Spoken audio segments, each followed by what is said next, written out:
The weather played a big part in it, didn't it? Every weather forecast going. We got the weather forecast like in the middle of the day, the 6 o'clock news, the 9 o'clock news. We were listening to it on the radio, checking it on the teletext.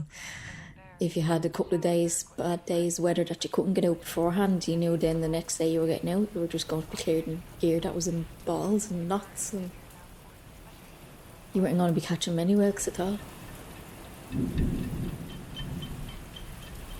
It was ringing then the crews to tell the lads like whether you were going fishing in the morning and what the weather was like, and then what the tides were like, whether you'd be up at 4 o'clock or you'd be up at 4:30 or yeah, sometimes earlier.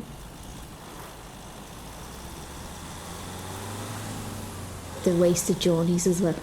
You'd have to get up like at 3 o'clock in the morning, you'd have to drive around, collect all the lads, then you'd go up to the quay, and then you get up to the quay and then other boats would go out and you'd wait to see what they were doing, and then they'd get out past the harbour and then they'd turn around, they'd come back in, they'd say no, it's too rough, and then you have to get everyone back into the van.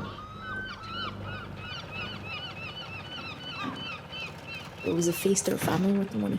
There was one year you were out fishing for 65 days straight.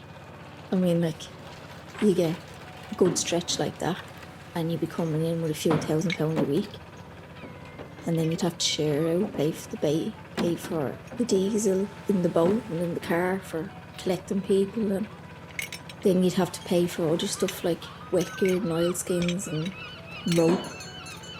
And then you have the other side of that then, like, there was one year where you didn't get out fishing for over 6.5 weeks straight.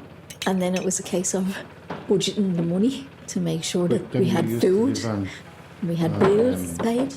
Boxes. Yeah. So if we wanted something, we'd say... It counted up, yeah, in terms of boxes. In terms of boxes. How many boxes do we have to land to get this? If the insurance in the car was up, how many boxes do we have to get pay for that? Yeah, we're going on a holiday. For a week. How many boxes do we need for that? How many boxes do we need to land? Yeah.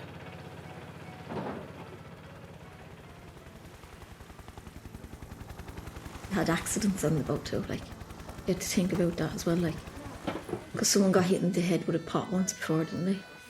And you had to take him in, because people see them pots and they think they're just plastic, but there's concrete in the bottom of them.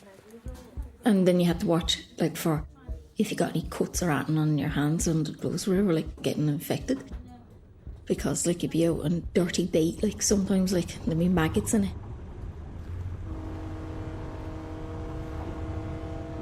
And then there was the time you were hit with a ship and you were out in the fog or something and it came up and then it hit the side of your boat. Because I remember before you would actually come home, the neighbour, who was a fisherman as well, had said to me, "Is he in you? My God, Jesus Christ, I don't know how they're alive." He said to me, "Did he not ring you?" And I said, "No." And he says, "Jesus, they got hit by a ship." And I was like, "What do you mean they got hit by a ship?"